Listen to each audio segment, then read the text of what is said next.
Subscribe करिए हमारे channel target UP TET CTET को और बेल आइकन को दबाइए।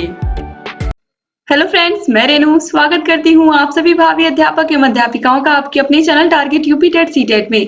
दोस्तों, आज की इस वीडियो में हम आपके पूरे इंग्लिश सब्जेक्ट को कवर करने वाले हैं, यानी कि आज इस वीडियो में आप पूरा इंग्लिश पढ़ लोगे। बहुत ही अच्छे से मैं सभी टॉपिक्स को पढ़ाने वाली हूँ और सभी टॉपिक्स को अच्छे से आप लोग यहाँ पर पढ़िएगा, सभी टॉपिक्स को समझिएगा और कोई भी टॉपिक आज यहाँ पर बचने नहीं पाएगा। हर एक टॉपिक को बहुत ही अच्छे से हम समझते हुए आगे बढ़ेंगे और इस तरीके से ऑलरेडी आपको पता है कि आपके फर्स्ट पेपर वर्तमान भारतीय समाज एवं प्रारंभिक शिक्षा, सेकेंड पेपर प्रारंभिक शिक्षा के नवीन प्रयास आप लोगों का, third paper science, fifth paper आप लोगों का सामाजिक अध्ययन, इसके अलावा हिंदी, सभी विषयों को हमने ऑलरेडी पढ़ा दिया है।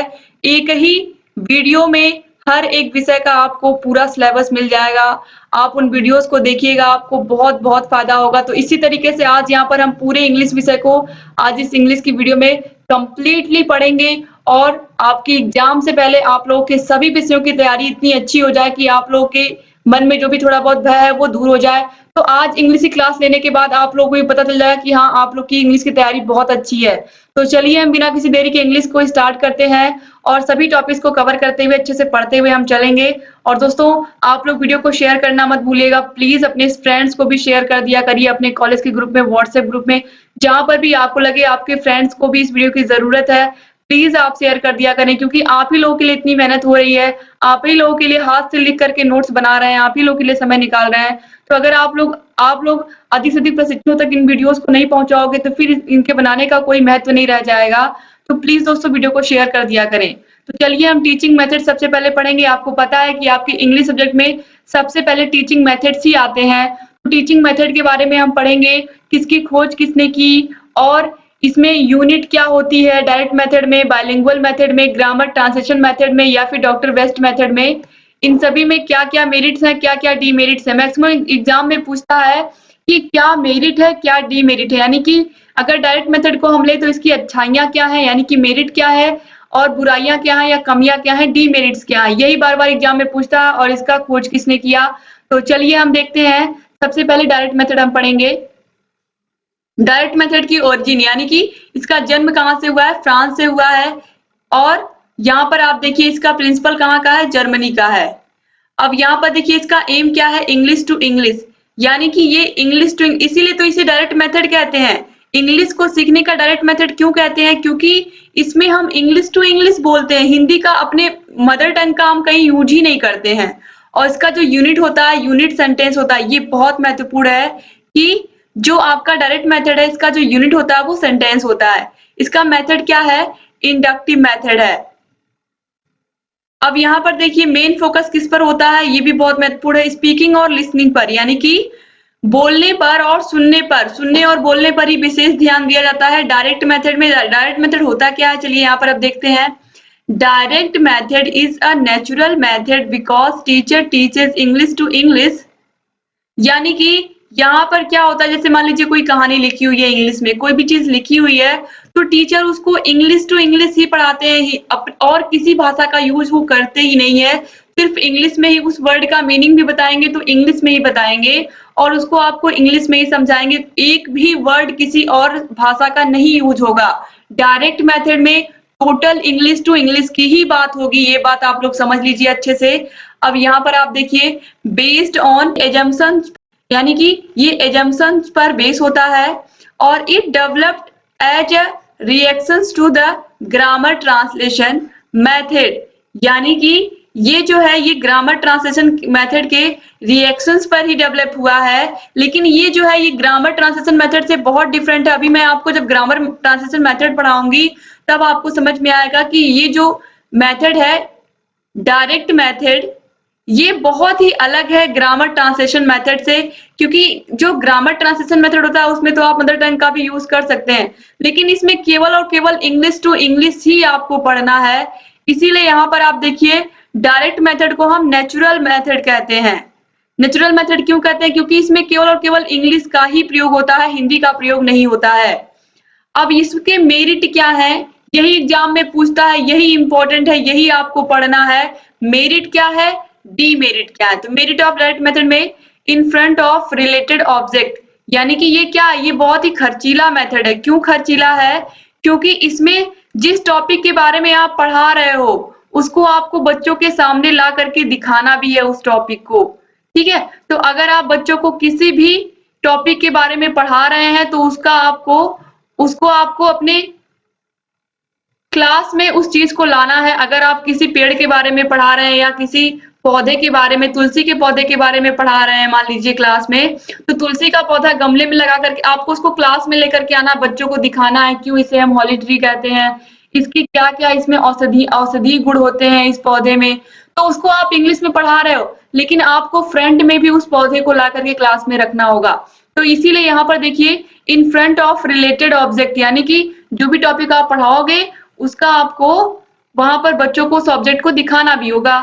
इसके बाद देखिए हार्ड वर्क फॉर एक्सप्लेनेशन, यानी कि आपको हार्ड वर्क करना पड़ेगा एक्सप्लेन करने के लिए बच्चों को। क्यों? क्योंकि आप इंग्लिश टू इंग्लिश ही बच्चों को सारी चीजें पढ़ा रहे हो, तो आपको कोशिश यही करनी है कि बच्चा अच्छे से आपकी बातों को समझे। Ask questions during the lecture, यानी कि ये यहाँ पर एक अच्छी बात है कि बच्चे क्वेश्चन पूछ सकते हैं लेक्चर के समय में अगर कहीं भी कोई भी डाउट है। और इसके बाद जब चैप्टर कंप्लीट हो जाता है तो यहाँ पर आप देखिए क्वेश्चन आंसर एक्सरसाइज, यानी कि क्वेश्चन आंसर भी बच्चों को कराया जाता है। इसके बाद फुल ऑफ एक्टिविटीज, यानी कि ये जो मेथड होता है डायरेक्ट मेथड, ये फुल ऑफ एक्टिविटीज इसमें ढेर सारी कराई जाती है, बच्चे एक्टिव होते हैं। इसके बाद डिक्टेंशन का मतलब आपको पता है इमला बोलना या श्रुतलेख। तो dictation, reading allowed, student self correction, यानी कि यहाँ पर आप देखिए डिक्टेंशन, रीडिंग ये सब चीजें अलाउड होती हैं पढ़ना श्रुतलेख क्लास में। और स्टूडेंट सेल्फ करेक्शन, यानी कि बच्चे खुद पढ़ करके अपना सही भी कर लेते हैं उनको जहां पर गलती लगती है। Grammar taught use not by rules, यानी कि ग्रामर यहाँ पर रूल के अकॉर्डिंग नहीं सिखाया जाता। जैसे कि अगर मैं ग्रामर ट्रांसलेशन मेथड की बात करूं जिस मेथड से हम लोग पढ़ के आए हैं, तो ऐसे बच्चे, आपको पता है कि हमारे स्कूल में इंग्लिश तो हम पढ़ते ही थे, साथ ही साथ इंग्लिश ग्रामर की भी अलग बुक हम पढ़ते थे। तो इसका मतलब हम लोगों ने जो पढ़ाई की है वो ग्रामर ट्रांसलेशन मेथड से की है।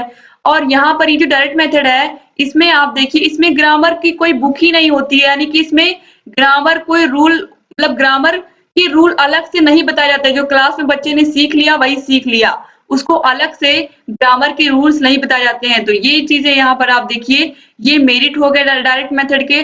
अब डीमेरिट क्या है, कमियां क्या है, एग्जाम में ये भी पूछता है। तो कमियां क्या है? क्योंकि रीडिंग और राइटिंग पर फोकस नहीं किया जाता है, खाली और खाली किस पर, स्पीकिंग पर। बच्चे को बोलने आए, बस सुने और बोले, बच्चा सुने और बोले। क्योंकि रीडिंग और राइटिंग भी तो जरूरी है किसी भाषा को सीखने के लिए, आपको उसको पढ़ने भी आना चाहिए, लिखने भी आना चाहिए, केवल बोलने नहीं। तो इसलिए यहाँ पर इस पर फोकस नहीं किया था, तो इसीलिए ये इसका क्या हो गया, डीमेरिट हो गया, यानी कि इसकी कमी हो गई।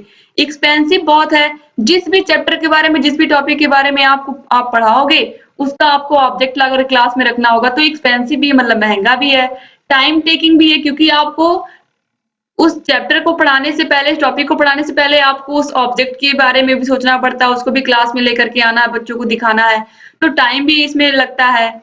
और overcrowded classes are not allowed, यानी कि ओवर क्राउडेड क्लासेस का मतलब समझिए दोस्तों कि ये जो डायरेक्ट मेथड है इसमें बहुत सारे बच्चों को एक साथ नहीं पढ़ाया जा सकता है, मतलब कि बहुत कम बच्चों को एक साथ पढ़ाया जा सकता है। डिफिकल्ट टू अंडरस्टैंड, डिफिकल्ट क्यों होता है, क्योंकि इंग्लिश टू इंग्लिश ही सारी बातें टीचर पढ़ाते हैं, और जिन बच्चों को थोड़ी भी दिक्कत होती है उस भाषा में वो उस भाषा को सीख ही नहीं पाते हैं। भाई जब आप सब इंग्लिश टू इंग्लिश बोलोगे और किसी बच्चे को इंग्लिश में नहीं सारी चीजें समझ में आ रही हैं, तो वो उस बच्चे को तो कुछ समझ में ही नहीं आएगा इस मेथड से पढ़ाने पर।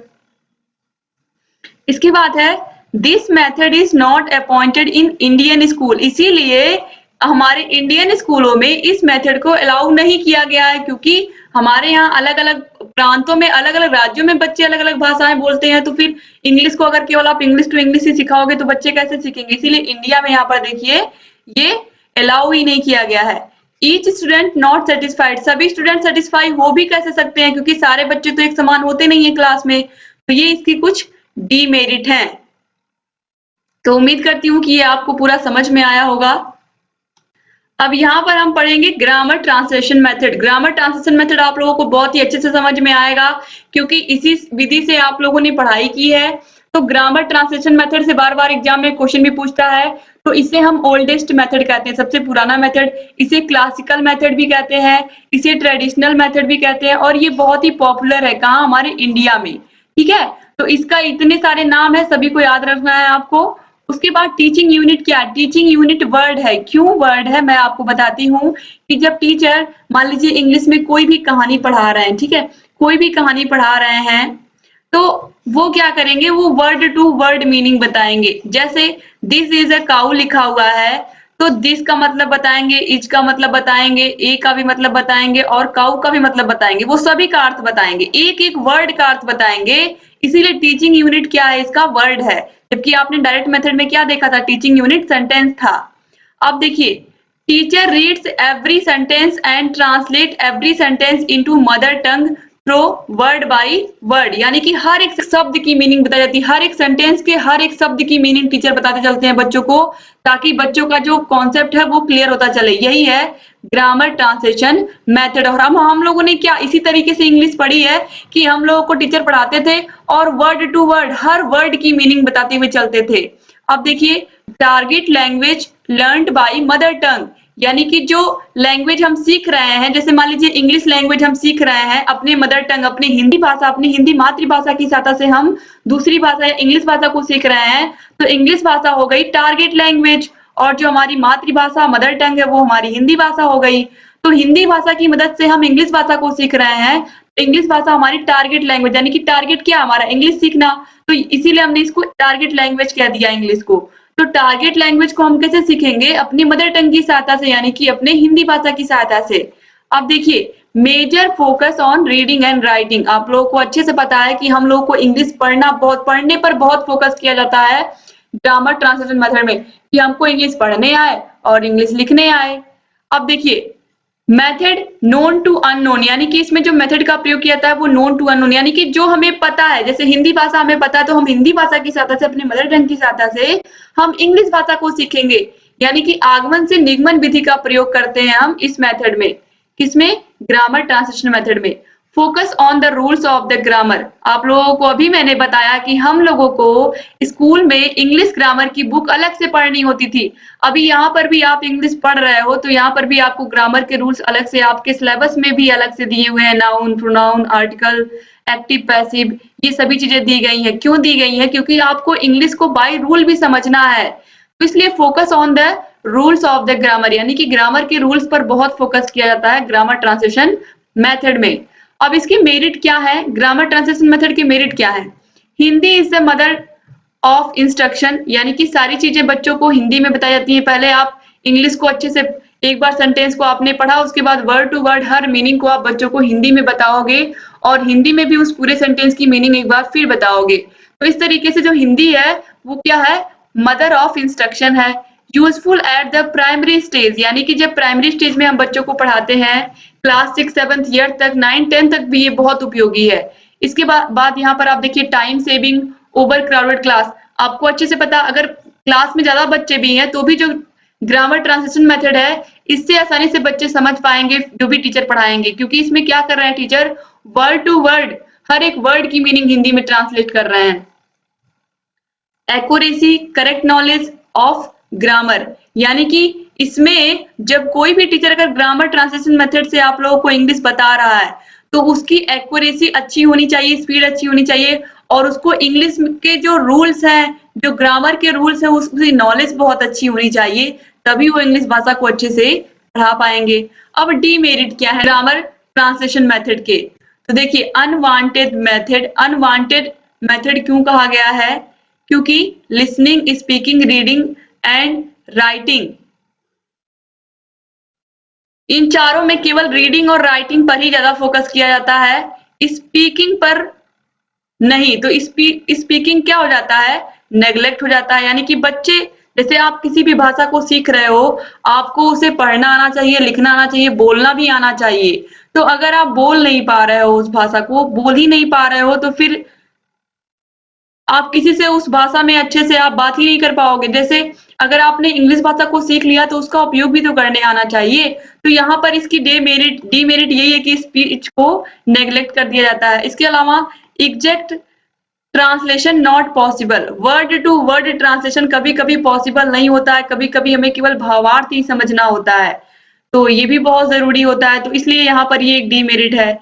Grammar by rules not by use, यानी कि ग्रामर केवल और केवल रूल के अकॉर्डिंग हम लोगों को सिखाया जाता है, यूज में नहीं सिखाया जाता है, यानी कि हम कैसे उसको यूज करें, क्योंकि हमारे आसपास ऐसे लोग मिलते नहीं है जो हमसे इंग्लिश टू इंग्लिश टॉक करें, या हमारे यहाँ पर्यावरण ऐसा, हमारे यहाँ का आसपास का वातावरण ऐसा नहीं होता है कि सब लोग इंग्लिश में बात करें, तो ऐसा वातावरण ही नहीं मिल पाता है। इसीलिए हम केवल और केवल यहाँ पर आप देखिए grammar by rules not by use, यानी कि ग्रामर खाली रूल से हम सीख पाते हैं, उसको हम डेली यूज में नहीं ला पाते। Only book is English used, खाली बुक की इंग्लिश ही हम सीख पाते हैं और उसी को यूज कर पाते हैं। तो इस तरीके से ये इसके डेमेरिट हो गए। अब इसके बाद हम देखेंगे बाइलिंगुअल मेथड। बाइलिंगुअल मेथड को इन्वेंट किया था सीजे डॉटसन ने, और ये एग्जाम में कम से कम 3 से 4 बार पूछा जा चुका है प्रीवियस ईयर में। तो सीजे डॉटसन क्या है? बाइलिंगुअल मेथड इन्होंने इन्वेंट किया था। सीजे डॉटसन का नाम आप याद रखिएगा, बाइलिंगुअल मेथड सीजे डॉटसन, और इसकी यूनिट क्या है? सेंटेंस है। Method in which 2 languages are used, यानी कि इसमें बाइलिंगुअल का मतलब ये कि 2 लैंग्वेज, क्योंकि आपको पता है बाइलिंगुअल हम कहते हैं किसको है? जिसको 2 लैंग्वेज आती हो। तो यहाँ पर आप देखिए इसमें 2 लैंग्वेज यूज होती हैं, स्वाभाविक सी बात है, एक मदर टंग होगा और एक टारगेट लैंग्वेज होगा। तो यहाँ पर आप देखिए combination of direct method and grammar translation method, यानी कि ये जो बाइलिंगुअल मेथड है ये किसका किसका कॉम्बिनेशन है? डायरेक्ट मेथड का और ग्रामर ट्रांसलेशन मेथड का क्या है? ये कॉम्बिनेशन है। मैंने डायरेक्ट मेथड भी आपको पढ़ा दिया और ग्रामर ट्रांसलेशन मेथड भी पढ़ा दिया, इन दोनों का कॉम्बिनेशन है कौन? Bilingual method. अब देखिए used by only teachers not by students, यानी कि बाइलिंगुअल मेथड में क्या होता है? खाली टीचर्स ही यूज करते हैं इसका, बच्चे नहीं। Word to word translation not done, यानी कि इसमें वर्ड टू वर्ड ट्रांसलेशन नहीं बताया जाता है। मतलब जैसे लिखा गया है कि काउ इज एन एनिमल, तो यहां पर देखिए सिर्फ और सिर्फ एक मीनिंग बता दी गई। मान लीजिए यहां पर बता दिया गया कि ये क्या है? एक काउ क्या है? एक जानवर है। तो यहाँ पर सिर्फ काउ की मीनिंग अगर बता दी गई कि गाय होता है, बाकी बच्चे को पता है इज का मतलब क्या होता है, एन का मतलब क्या होता है, एनिमल का मतलब क्या होता है, तो बच्चे को केवल और केवल एक मीनिंग बताई गई। और आपने ग्रामर ट्रांसलेशन मेथड में क्या देखा कि काउ की भी मीनिंग, इज की भी मीनिंग, एन की भी मीनिंग, एनिमल की मीनिंग, सबकी मीनिंग बताई गई है ग्रामर ट्रांसलेशन मेथड में। जबकि बाइलिंगुअल मेथड में सिर्फ और सिर्फ अगर जिस वर्ड की मीनिंग बच्चे को नहीं पता है, सिर्फ उसी वर्ड की मीनिंग बच्चे को बताई जाएगी। तो ये यहाँ पर अंतर हो जाता है। तो वर्ड टू वर्ड ट्रांसलेशन नहीं होता है किसमें? बाइलिंगुअल मेथड में। अब देखिए mother tongue is use to clear the meaning, यानी कि इसमें भी मदर टंग का यूज होता है मीनिंग को क्लियर करने के लिए, मीनिंग को बताने के लिए। इसके बाद rules of grammar are not taught separately, यानी कि इसमें भी जो ग्रामर के रूल्स हैं वो सेपरेटली अलग अलग नहीं बताए जाते हैं डायरेक्ट मेथड की तरह। डायरेक्ट मेथड में भी आपने देखा था कि ग्रामर के रूल अलग से नहीं बताए जाते, जो बच्चे को पढ़ा दिया गया वही पढ़ा दिया गया, उसी में बच्चे ने सब सीख लिया। तो ऐसे ही बाइलिंगुअल मेथड में भी बच्चों को अलग से ग्रामर के रूल्स नहीं बताए जाते हैं। इसके अलावा प्रेजेंटेशन, प्रैक्टिस और प्रोडक्ट, इस पर फोकस किया जाता है कि बच्चे की प्रेजेंटेशन अच्छी हो, प्रैक्टिस अच्छे से करे, और जब प्रैक्टिस अच्छे से करेगा तो प्रोडक्ट भी निश्चित रूप से उसका जो रिजल्ट होगा वो भी अच्छा आएगा, बच्चा अच्छे से सीखेगा भाषा को। अब देखिए मेरिट क्या है बाइलिंगुअल मेथड के। मेरिट देखिए time labour saved, accurate, less costly, यानी कि इसमें क्या होता है? टाइम की बचत होती है, मेहनत की बचत होती है, और ये कॉस्टली भी नहीं होता है क्योंकि इसमें डायरेक्ट मेथड की तरह ऑब्जेक्ट को क्लास में ला करके नहीं दिखाया जाता है। इसके अलावा audio visual aids are not compulsory, यानी कि ऑडियो विजुअल एड्स की कोई जरूरत नहीं होती, श्रव्य दृश्य सामग्री की इसमें कोई जरूरत नहीं होती क्योंकि कंपलसरी नहीं होता है। लिंग्विस्टिक हैबिट फॉर्म्ड हियर, यानी कि यहाँ पर बच्चे बोलने की, उस भाषा को बोलने की हैबिट को डेवलप करते हैं। Not need a train teacher, इसमें ट्रेन टीचर की भी आवश्यकता नहीं होती है। किसमें? बाइलिंगुअल मेथड में। स्ट्रेस ऑन स्पीच प्रैक्टिस, यानी कि स्पीच प्रैक्टिस पर ध्यान दिया जाता है। इसके अलावा अब यहाँ पर आप देखिए डीमेरिट क्या है, reading writing practice, language mixed habit, बच्चे लैंग्वेज को मिक्स करने लगते हैं, ये इसकी डीमेरिट है। मतलब कि बच्चे क्या करते हैं ना कि जब बच्चों को दो भाषाएं आ गई हैं तो वो एक भाषा में दूसरी भाषा को मिक्स कर देते हैं। जैसे हम हिंदी बोल रहे हैं लेकिन बहुत सारी चीजें ऐसी होती हैं जो हम इंग्लिश में बोलने लगते हैं, उसी भाषा वो दूसरी भाषा में भी ऐसे ही हम करते हैं। तो इस तरीके से लैंग्वेज मिक्स होने लगती है बाइलिंगुअल मेथड में। स्टूडेंट पैसिव होते हैं क्योंकि टीचर ही सब कुछ करता है, टीचर ही पढ़ाता है, टीचर ही समझाता है, तो बच्चे केवल चुपचाप सुनते हैं, तो बच्चे पैसिव लर्नर हो जाते हैं। This is an experimental stage only. अभी ये experimental, this is on experimental stage only, यानी कि ये अभी एक्सपेरिमेंट हो रहा है इसका, अभी ये कहीं पर भी स्टार्ट नहीं हुआ है। मतलब कि केवल और केवल अभी इसका एक्सपेरिमेंट हो रहा है। अगर एक्सपेरिमेंट में अच्छा होगा तभी इसका प्रयोग बच्चों पर किया जाएगा। इसके बाद है doctor West method. Doctor West method किसने दिया था? डॉक्टर MP वेस्ट ने। फोकस किस पर किया गया है? रीडिंग हैबिट डेवलप, यानी कि बच्चों को पढ़ने की जो क्षमता है बच्चों की इंग्लिश भाषा को वो अच्छे से हो पाए। तो देखिए, English promotes international relations and brotherhood and a medium of communication in large our vision, यानी कि जो इंग्लिश लैंग्वेज है ये इंटरनेशनल रिलेशंस को, अंतरराष्ट्रीय संबंधों को अच्छा बनाती है, भाईचारे की भावना का विकास करती है और पूरे विश्व में ये कम्युनिकेशन का एक लार्ज साधन है। मतलब कम्युनिकेशन का एक बहुत अच्छा साधन है। तो इस तरीके से जो इंग्लिश भाषा है अगर आपने सीख ली है तो पूरे वर्ल्ड में आप कहीं पर भी घूम सकते हैं और आपको लैंग्वेज की कोई प्रॉब्लम नहीं होगी, क्योंकि जो इंग्लिश लैंग्वेज है ये इंटरनेशनल लैंग्वेज है। तो इंग्लिश लैंग्वेज सबको अच्छे से आनी चाहिए। अब यहाँ पर देखिए, reading is a shortest road to learning, यानी कि जो रीडिंग है, अगर रीडिंग करने आपको आ गया है तो इस तरीके से आप उस भाषा को अच्छे से सीख सकते हैं। और यहाँ पर देखिए सेल्फ एजुकेशन की बात की गई है, खुद को पढ़ाने की, खुद को शिक्षित करने की बात की गई है इस मेथड में। Type of reading ability, oral and silent, आपको अच्छे से पता है हिंदी में भी यही होता है। जो वाचन होता है वो दो प्रकार का होता है, सस्वर वाचन और मौन वाचन। तो वही चीज यहाँ पर भी है, ओरल एंड साइलेंट रीडिंग। तो अब यहाँ पर आप देखिए मेरिट क्या क्या है डॉक्टर वेस्ट मेथड के। इट प्रमोट रीडिंग, यानी कि ये रीडिंग पर ध्यान देता है, पढ़ने पर। डेवलप रीडिंग हैबिट, वही चीज है। इसके अलावा students not over loaded with grammar rules, यहाँ पर भी ग्रामर के रूल्स पर कोई ध्यान नहीं देता, यानी कि ग्रामर के रूल्स पर ध्यान किस मेथड में दिया जाता है? ग्रामर ट्रांसलेशन मेथड में। बाकी और किसी भी मेथड में आप देखिए ग्रामर के रूल्स पर कोई ध्यान नहीं दिया जाता है, बच्चे जो पढ़ रहे हैं उसी से सीखेंगे। डेवलप टेस्ट इन लिटरेचर, यानी कि ये लिटरेचर में बच्चों की रुचि उत्पन्न करता है, क्योंकि इसमें पढ़ने पर बहुत फोकस किया जाता है, तो बच्चों के अंदर साहित्य को पढ़ने की भावना भी आती है।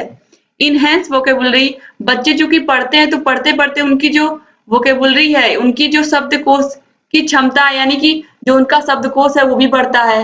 No teacher required, doctor West method में टीचर की जरूरत ही नहीं पड़ती है। अब देखिए इसकी डीमेरिट क्या है? Ignore speaking writing and listening, केवल और केवल रीडिंग पर ही फोकस किया जाएगा, केवल रीडिंग पर ही फोकस किया जाएगा, तो ये सब चीजें छूट जा रही है ना, तो ये क्या हो गया? डीमेरिट हो गया, यानी कि कमियां हो गई। It is impossible to separate from understanding, यानी कि इसे अगर हम अलग अलग देखते हैं, अगर हम केवल और केवल रीडिंग पर ही फोकस करते हैं, स्पीकिंग राइटिंग लिसनिंग पर नहीं फोकस करते हैं, तो इस तरीके से क्या होगा? ये पूरा बोरिंग बन जाएगा। आप देखिए ये पूरा बोरिंग हो जाएगा, केवल और केवल बच्चे पढ़ते जा रहे हैं, पढ़ते जा रहे हैं, तो ये इस तरीके से ये इसका क्या हो गया? डीमेरिट हो गया। Teacher should require explain some meanings, अगर किसी मीनिंग में बच्चा अटक गया या कहीं पर उसको समझ में नहीं आ रहा है कोई चीज, तो वो पूछेगा किससे? किससे पूछेगा? जब टीचर ही नहीं है क्लास में या फिर टीचर की जरूरत ही नहीं है, तो यहाँ पर ये भी एक डीमेरिट है कि teacher should require to explain some meaning, teacher का होना जरूरी है क्लास में कुछ मीनिंग्स को एक्सप्लेन करने के लिए। तो इस तरीके से ये पूरे आपके हो गए मेथड। अब यहाँ पर हम ग्रामर पढ़ लेते हैं थोड़ा। ग्रामर नाउन से ही हम स्टार्ट करेंगे, पार्ट ऑफ स्पीच से ही स्टार्ट करेंगे। तो नाउन की परिभाषा आप सभी लोगों को पता है, noun is the name of person place और थिंग। अब काइंड्स ऑफ नाउन हम देखेंगे। नाउन आपको पता है कि 5 प्रकार का होता है। सबसे पहले कॉमन नाउन। कॉमन नाउन क्या होता है?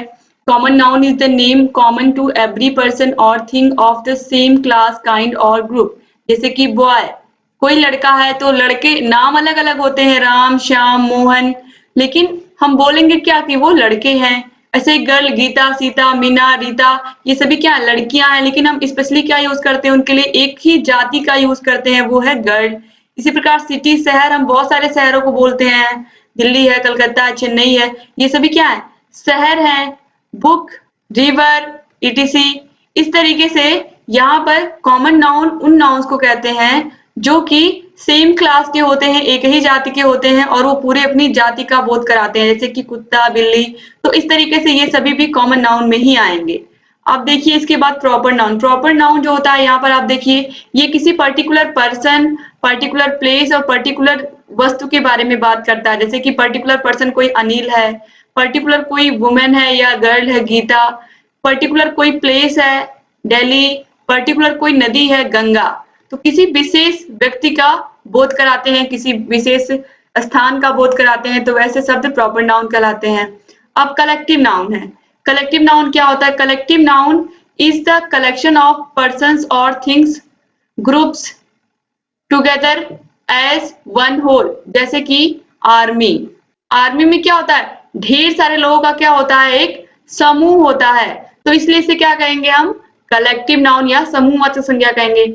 इसके बाद है material noun. Material noun is the name of given to a material nouns, जैसे कि आयरन, वुड यानी कि लकड़ी, कॉटन, ग्लास, ये सभी क्या है, मटेरियल है, तो इसीलिए इन्हें हम क्या कहते हैं, मटेरियल नाउन कहते हैं। इसके बाद है abstract noun. Abstract noun, an abstract noun is the name of some quality, state, action, idea, feeling, ETC. यानी कि जैसे कि ऑनेस्टी, ईमानदारी, ब्रेवरी, बहादुरी, काइंडनेस, दयालुता, ये सभी क्या है, एब्स्ट्रैक्ट नाउन है। ये किसी की क्वालिटी यानी कि किसी का गुण बताते हैं, किसी की अवस्था बताते हैं, तो ये सभी क्या होते हैं, एब्स्ट्रैक्ट नाउन यानी कि भाववाचक संज्ञा होते हैं। अब इसके बाद हम देखेंगे प्रोनाउन। प्रोनाउन आपको पता है कि नाउन की जगह पर ही यूज होते हैं या नाउन की बजाय यूज होते हैं। तो pronoun is the word which is use instead of noun, यानी कि नाउन की बजाय या नाउन की जगह पर ही यूज होने वाले शब्दों को हम प्रोनाउन कहते हैं। जैसे कि राधिका इज अब्सेंट, राधिका क्या है, अनुपस्थित है, बिकॉज सी इज इल। ये सी किसके लिए आया, क्योंकि वह बीमार है, तो ये जो सी है यही प्रोनाउन है। ये सी किसकी वजह से, किसके लिए आया, राधिका के लिए आया ना। राधिका क्या है, बीमार है, तो इसीलिए यहाँ पर ये जो सी हो गया ये प्रोनाउन हो गया। अब काइंड्स ऑफ प्रोनाउन हम देखेंगे। इसमें सबसे पहले रिफ्लेक्सिव प्रोनाउन। तो रिफ्लेक्सिव का मतलब यू का योर्स, आई का माई सेल्फ, इस तरीके से। तो you express yourself very nicely. इसके बाद है I wash myself as I get up in the morning. इसके बाद डिमॉन्स्ट्रेटिव प्रोनाउन है, दिस इज अ मैंगो। तो ये किसी के और संकेत करने को ही क्या कहेंगे हम, डिमॉन्स्ट्रेटिव प्रोनाउन कहेंगे। दैट इज द ट्री, यहाँ पर दिस दैट की बात हुई, ये क्या है, डिमॉन्स्ट्रेटिव प्रोनाउन है। फिर इंट्रोगेटिव प्रोनाउन है, विच इज योर पेन, और यहाँ पर हु इज देयर, यहाँ पर भी प्रश्नवाचक चिन्ह। तो ये सब जहां पर भी प्रश्नवाचक चिन्ह आएगा वहां पर इंट्रोगेटिव प्रोनाउन होगा। इसके बाद पोसेसिव प्रोनाउन, यानी कि जहां पर अधिकार प्रकट होता हो, जैसे कि दिस हाउस इज माइन, यह घर मेरा है, तो ये जो माइन लगा है ये पोसेसिव प्रोनाउन है। दिस पेन इज योर्स, यह पेन तुम्हारा है, तो यहाँ पर भी क्या अधिकार बताया जा रहा है, तो ये जो योर्स प्रयोग हुआ ये पोसेसिव प्रोनाउन है। इसके बाद है रिलेटिव प्रोनाउन। रिलेटिव प्रोनाउन क्या होता है, I know that boy who got the first prize, यानी कि मैं उस लड़के को जानता हूं जिसने फर्स्ट प्राइज गेन किया है, तो ये हु किसके लिए आया, उस लड़के के लिए आया ना।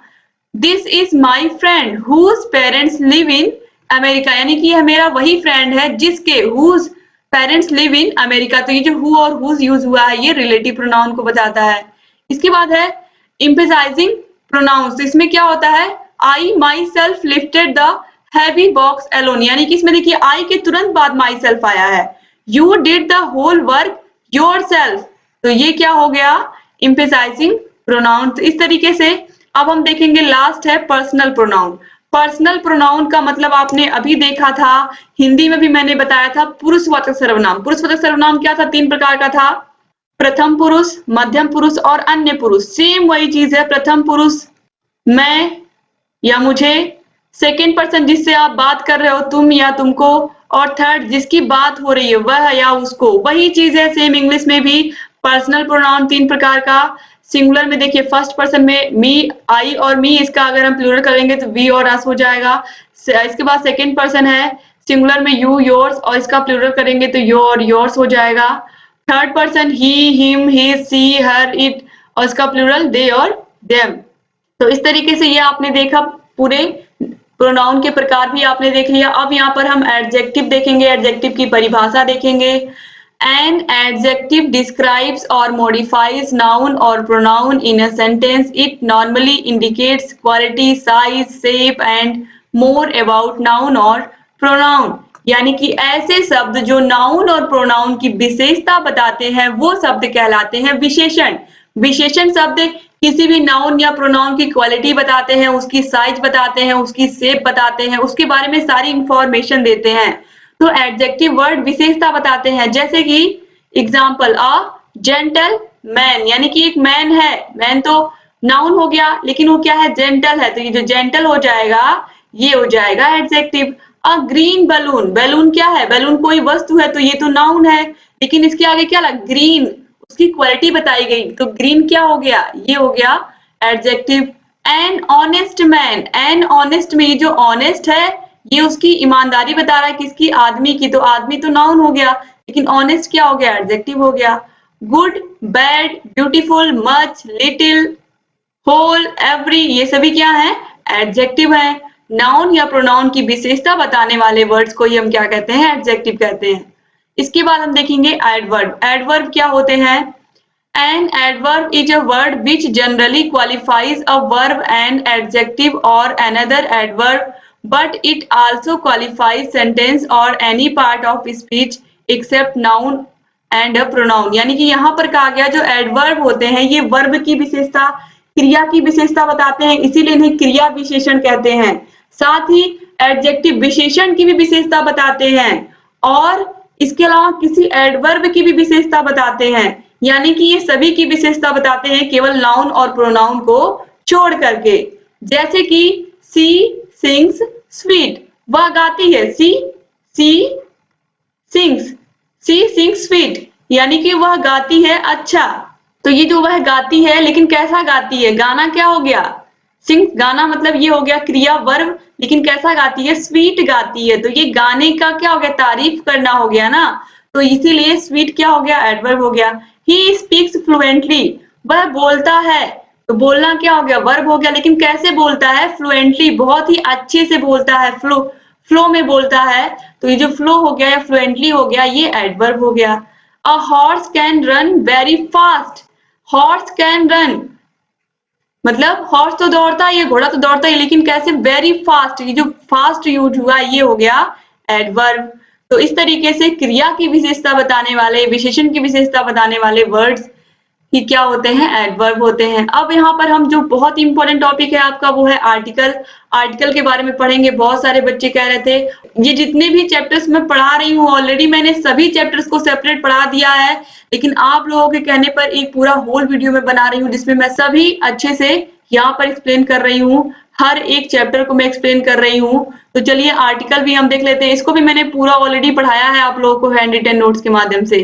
तो there are two kinds of article in English language, कौन कौन से, डेफिनिट और इनडेफिनिट। डेफिनिट में द है और इनडेफिनिट में ए और एन है, आपको पता भी है, ऑलरेडी मैंने बताया भी है। तो ए का प्रयोग कॉन्सोनेंट, एन का प्रयोग वोवेल के साथ और द का प्रयोग डेफिनिट वस्तुओं के साथ करते हैं। तो सबसे पहले हम ए का प्रयोग यहाँ पर हम देखेंगे, आपको ये सब रूल्स ऑलरेडी पता ही है, जैसे कि a girl, a cat, a house, a school. ऐसे ही एन के साथ an apple, an ankle, an orange, an umbrella, ये सभी चीजें, ये हो गया सिंपल रूल जो होता है जनरली। लेकिन अगर कहीं पर अगर कॉन्सोनेंट के पहले भी ए आता है, इसका मतलब ए यूनियन, यू, यह क्या है, स्वर है कि व्यंजन है, यह क्या है, व्यंजन है, आपको पता है, तो व्यंजन के आगे क्या लगेगा, ए ही लगेगा। तो आप बोल के देखिएगा, ए यूनिवर्सिटी, यू क्या है, यू के आगे अगर देखा जाए तो एन लगना चाहिए था, क्यों नहीं लगा, क्योंकि इसका जो उच्चारण है यूनिवर्सिटी का वो य से हो रहा है, यह क्या है, व्यंजन है, तो व्यंजन के आगे, कॉन्सोनेंट के आगे ए लगेगा। ए यूनिट, यह आ रहा है इसमें भी, इसलिए इसके आगे भी ए लगेगा। ए यूरोपियन, यहाँ पर भी यू आ रहा है, तो इसलिए इन सभी के आगे ए लगा है। तो आपको ए, ई, आई, ओ, यू को ही केवल ध्यान नहीं देना है, आपको उच्चारण पर ही ध्यान देना। अगर उच्चारण व्यंजन से हो रहा है तो उसके आगे ए ही लगेगा, एन नहीं लगेगा। इसी प्रकार यहाँ पर आप देखिए an honest, an honourable, an MA, an MLA, an MP, an SP. तो यहाँ पर आप देखिए क्यों लगा है, क्योंकि ऑनेस्ट आ रहा है, आ क्या है, स्वर है, तो स्वर के आगे क्या लगेगा, एन ही लगेगा ना। तो यहाँ पर भी दोस्तों, यहाँ पर भी वही चीज है कि अगर व्यंजन आ रहा है तो व्यंजन के आगे ए ही तो लगेगा, कॉन्सोनेंट के आगे क्या लगेगा, ए ही तो लगेगा। तो इसी प्रकार यहाँ पर देखिए एन ऑनरेबल, यहाँ पर भी आ रहा है, एन एमए, एमए आ रहा है तो ए एम ए, इस तरीके से ए क्या है, ये क्या है, ये भी स्वर है। इसी प्रकार एमएलए, एमएलए, एमपी, तो एमपी, तो इस तरीके से जहां पर भी स्वर से अगर उच्चारण होगा तो उसके आगे एन लगेगा, व्यंजन से उच्चारण होगा तो उसके आगे ए लगेगा, यही आपको याद रखना है। तो आपका ए एन जो है ये गलत नहीं होगा कभी। और यहाँ पर आप देखिए द का यूज पर्टिकुलर चीजों के लिए किया जाता है जो यूनिक होती है, जैसे कि द अर्थ, द मून, ये सब क्या अपने आप में यूनिक है। The king, the principal, the America, the Hindus, the Muslims, the Independence Day, यानी कि किसी खास दिन पर भी हम उसके आगे भी द का प्रयोग करेंगे, किसी खास धर्म के आगे भी द का प्रयोग करेंगे, किसी खास काव्य या किताब के आगे, यानी कि जो किसी धार्मिक किताब जैसे कि रामायण, द बाइबल, किसी खास बिल्डिंग या किसी खास इमारत के सामने the Taj Mahal, the red fort, इसके आगे क्या लगाएंगे, द का यूज करेंगे। तो इस तरीके से ए, एन और द का यूज आपने समझ लिया। अब जो एग्जाम में आप लोगों के लगातार पूछा गया है नेम ऑफ मंथ्स, पूछा गया था कि 10वां महीना कौन सा होता है, तो 10वां महीना क्या होता है, अक्टूबर होता है, आपको पता है।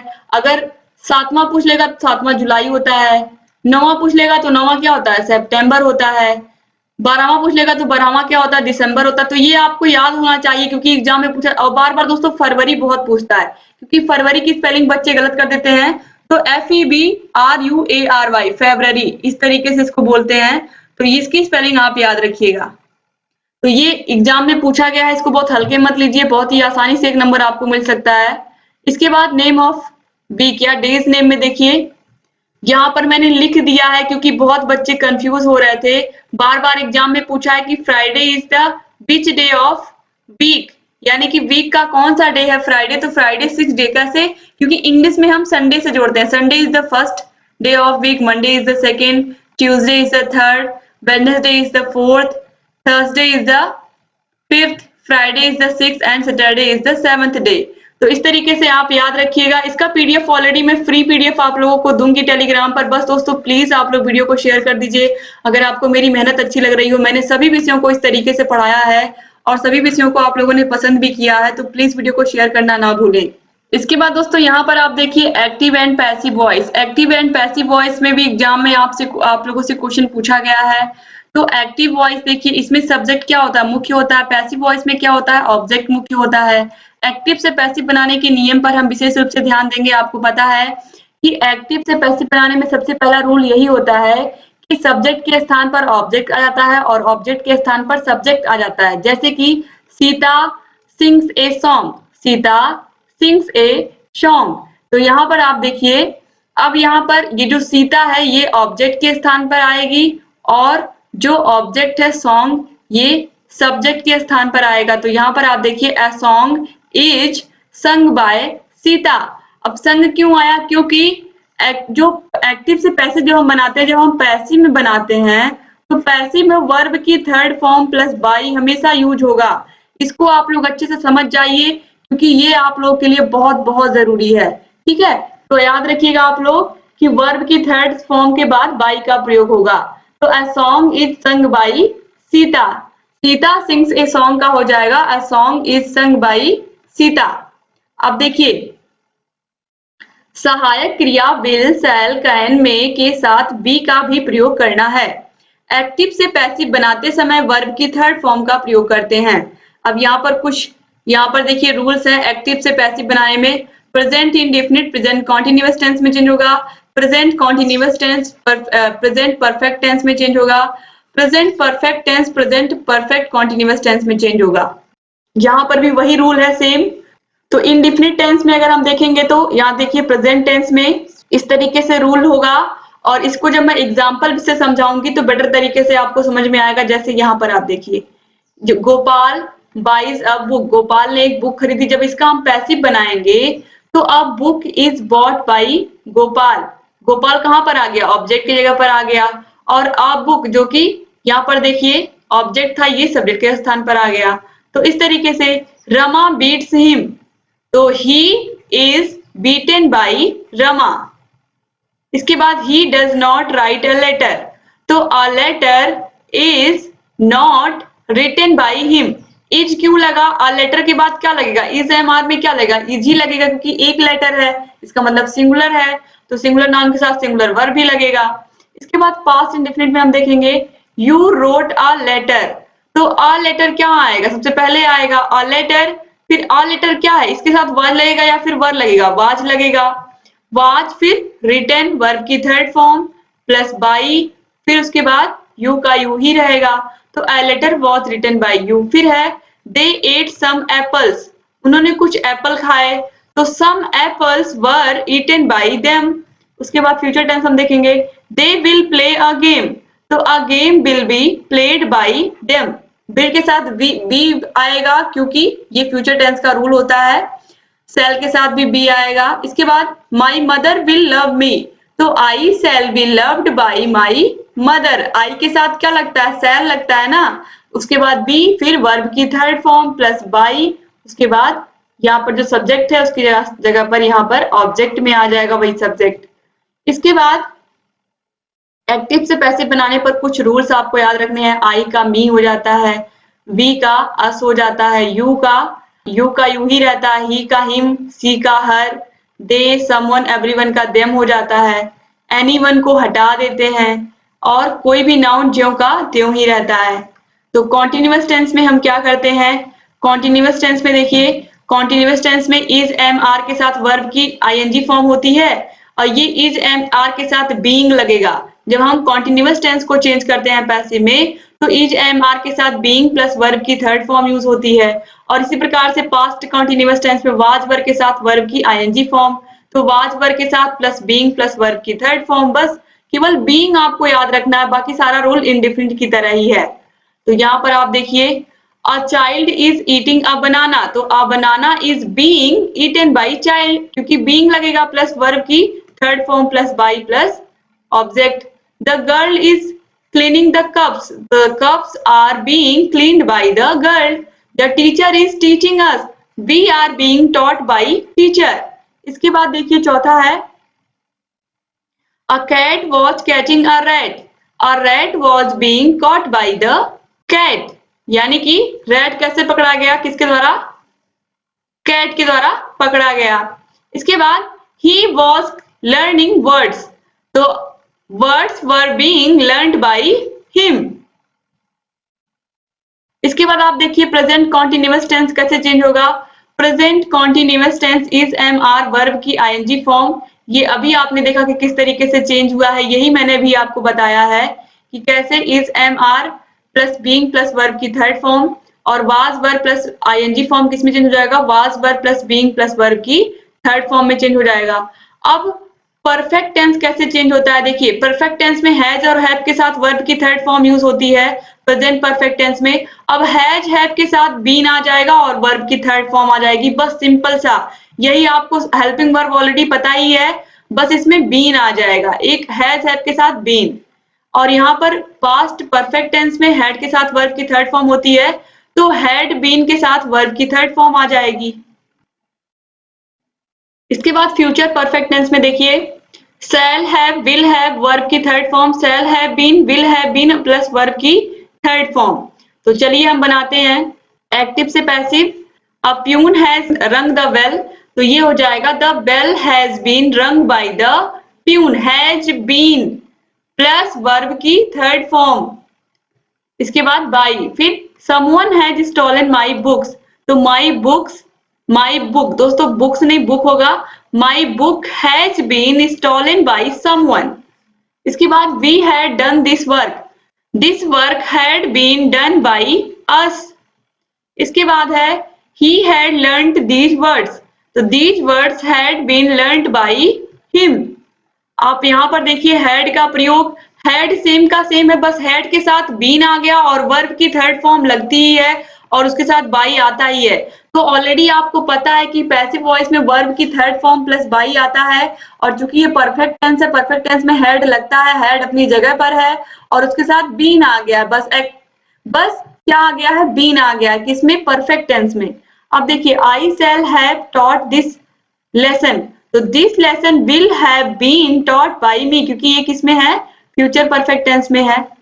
फिर है they will have called me, तो मी का आ जाएगा I shall have been called bye.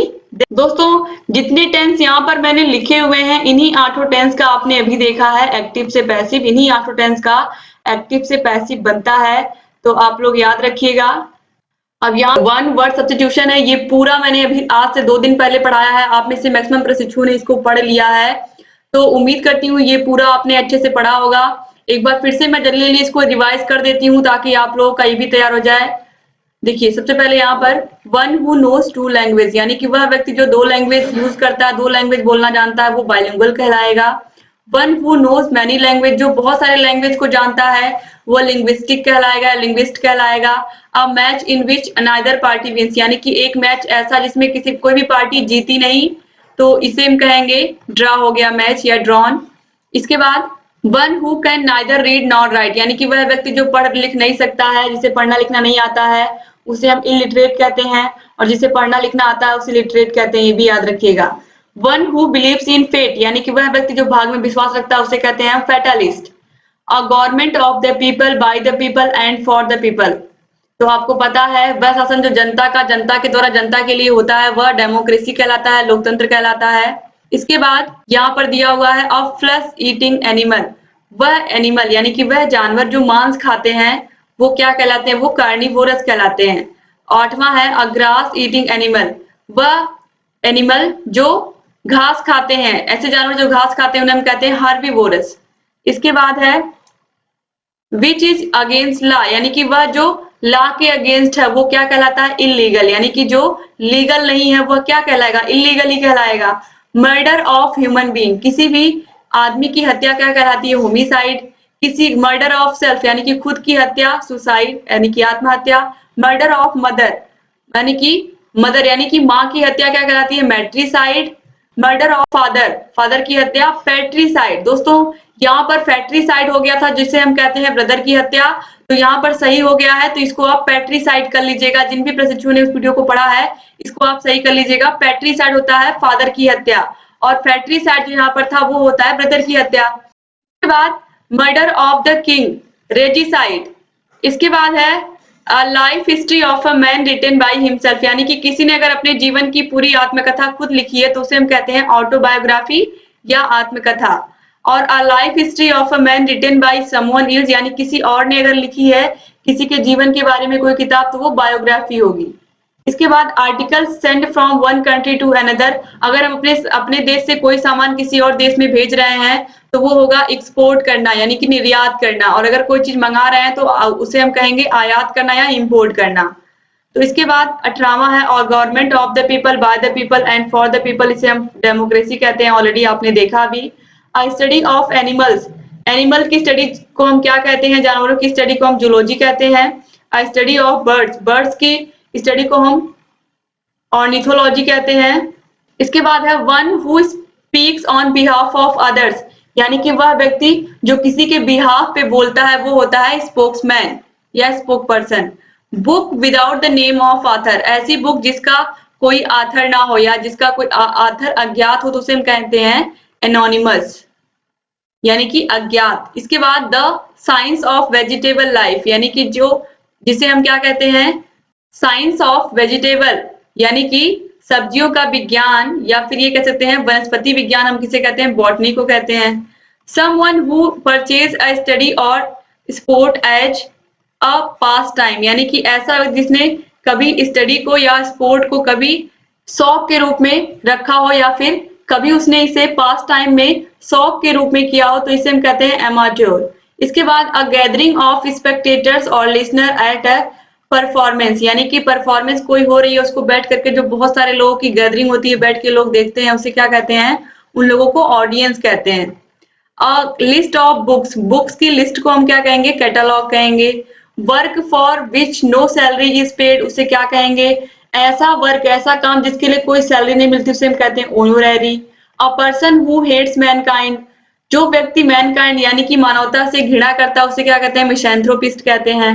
A medicine that kills germs, उसे क्या कहेंगे हम? जर्मिसाइड कहेंगे। ऐसा मेडिसिन जो जर्म्स को किल करता हो, कीटाणु को मारता हो। इसके बाद which can not be corrected, उसे क्या कहेंगे हम? इनकरेजिबल कहेंगे।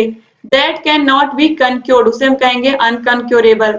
इसके बाद है अ पर्सन अनेबल टू पे डेबिट्स, यानी कि ऐसा व्यक्ति जो उधार चुकाने में असमर्थ, उसे हम कहेंगे इंसॉल्वेंट।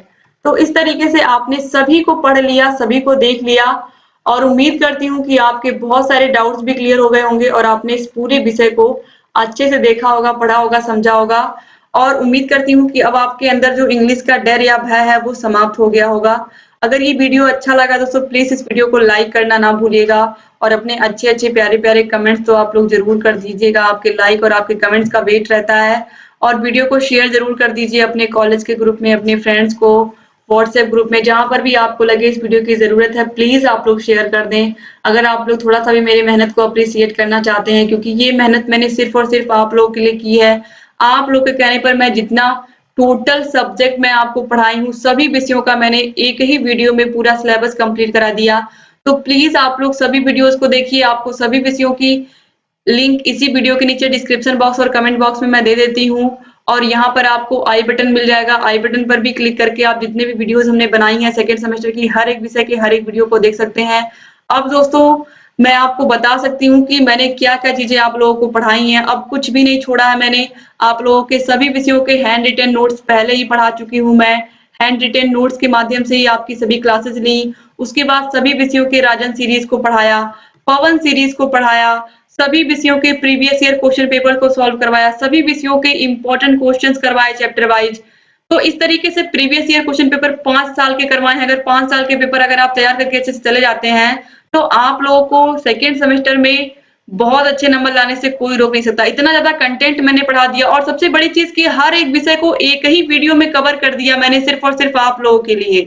तो अगर आप सभी विषयों को, जैसे मैंने यहाँ पर इंग्लिश पढ़ाया, ऐसे मैंने आप लोग का फर्स्ट पेपर पढ़ाया है, सेकंड पेपर पढ़ाया है, third paper, fifth paper, six paper, सभी पेपर्स को इस तरीके से पढ़ाया है। तो अगर आपने अभी अच्छी तैयारी नहीं की है, तो आप इन वीडियो से भी बहुत बहुत अच्छी तैयारी अपने एग्जाम की कर सकते हैं, और एग्जाम में बहुत अच्छे नंबर ला सकते हैं। तो इतना मैंने बता दिया कि मैंने क्या क्या पढ़ाया है। अब ऐसा कुछ नहीं बचा है जो आप कह सकते हैं कि मैम आपने ये नहीं पढ़ाया है, क्योंकि इतना ज्यादा मैंने पढ़ा दिया है आप लोगों को कि अगर कोई भी बच्चा मेरे चैनल से सभी वीडियोस को पढ़ करके चला जाता है, तो वो बहुत बहुत अच्छे नंबर लाने वाला है।